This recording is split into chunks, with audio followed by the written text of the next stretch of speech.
Selamat datang kembali di kelas probabilitas dan statistik. Selanjutnya, setelah kita membahas ANOVA, kita akan membahas apa itu uji Kruskal-Wallis.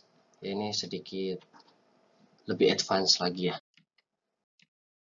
Jadi apa itu uji Kruskal-Wallis?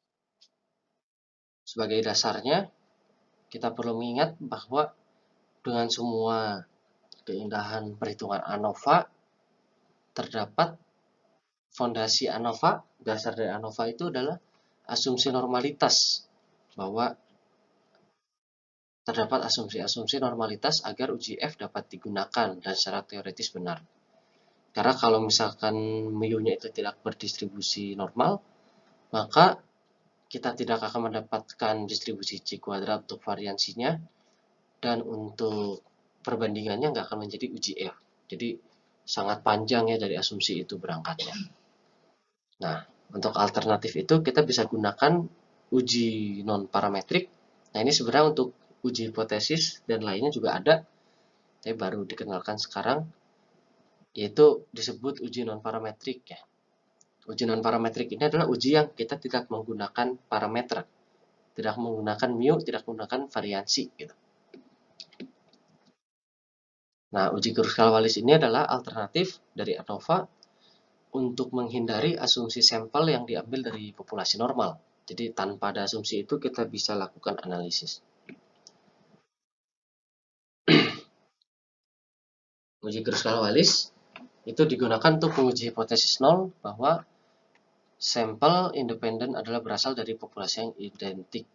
K sampel independen adalah berasal dari populasi yang identik. Sama ya sebenarnya bentuk uji hipotesisnya.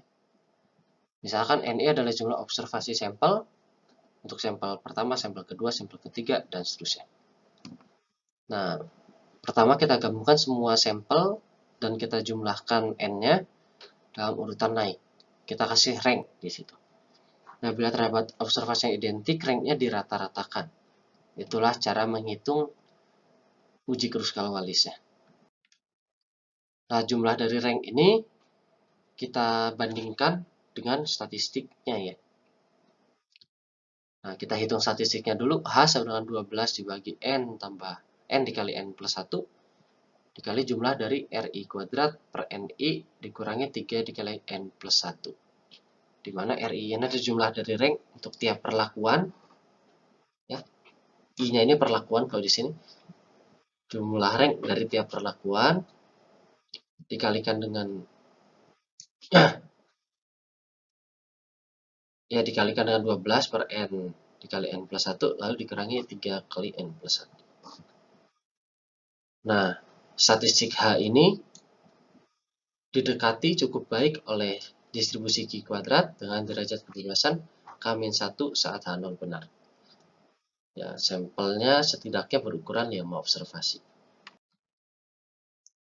Nah, untuk pengujinya, kalau tadi itu adalah bentuk dari populasinya, maka dari sampelnya kita ganti jadi R kecil ya di sini. R kecil I kuadrat. Ya. Jika nilai H ini jatuh pada daerah kritis, yaitu dari Q kuadrat alfa, maka kita bisa menolak H0 pada tingkat signifikansi alfa. Untuk mempermudah, langsung kita lanjut ke contohnya saja.